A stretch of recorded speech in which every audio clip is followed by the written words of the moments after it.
Thank you, Peter. I want to also thank the President's Commission for the Status of Women, Erica Crespi, and all of the people who worked in making this ceremony and reading applications. The other amazing recipients here, some of whom are my friends like Kim and Julie, and my nominator and colleague and friend Peter Chilson himself, who is so accomplished himself. I also want to acknowledge that my dad, my brother, and my husband are here, and my daughter is watching from Vancouver, BC. I have been, like Peter said, at WSU for 26 years, and I can't think of a more inspiring environment to train students, especially women students. My women students have become teachers, lawyers, literary agents, activists, park rangers, editors, business owners, writers, actors, and journalists.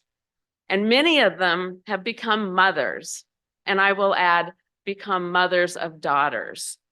And it's this calling, become of mothers and daughters, that I want to pause on today. Because lately I've been thinking a lot about women and genealogy. I wouldn't be here today at WSU without my grandmother's and my mother's influences. How they loved to read, how they loved to write, how they loved to teach, how they reached beyond themselves to improve the lives of others. Exactly 1 year ago, this Saturday, I lost my mother to ovarian cancer. At her funeral, I witnessed the hundreds of lives that she had touched through the many volunteer organizations that she served in the Spokane area, from teaching little kids how to ski at free ski school, to making quilts for homeless youth on the streets of Spokane, to serving meals to veterans.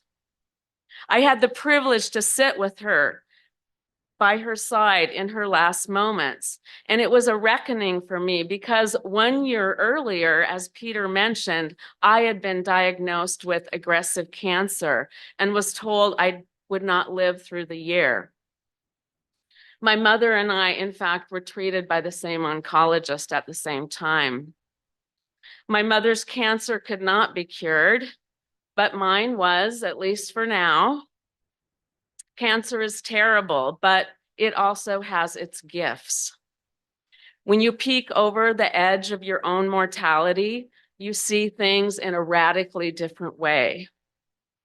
Whereas before I had been focused on my career and my next vacation and unfocused on many other things, now I know that it is relationships, relations with family, friends, students, colleagues, strangers, and the natural world that are really the only things that you can take with you to the other side. And it's in that web of human and natural relationships that I'm thankful for the lives and influences of women. Just before my mother left this earth, my daughter had a daughter. So I'm a new grandmother. And my granddaughter's name is Tiger.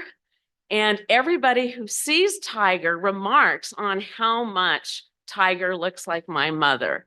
And I agree. I see glimmers of my mother in Tiger in the way that they laugh and in the way that they just have these huge open hearts.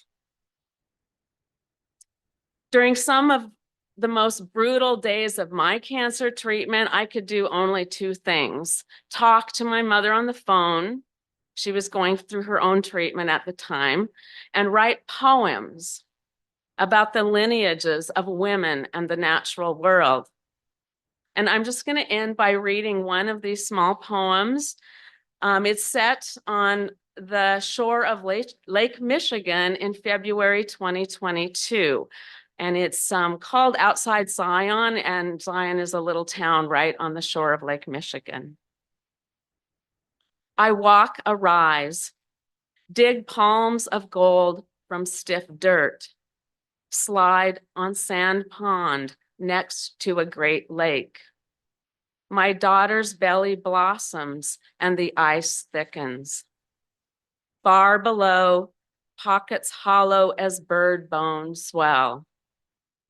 I will have a normal lifespan after all, or I won't. Mama Michigan's waves freeze in motion and time outside Zion. Outside my window, icicles grow from the barren branches of a lilac. A quarrel of sparrows in the boxwood, the hole punched through my back where the tube goes in.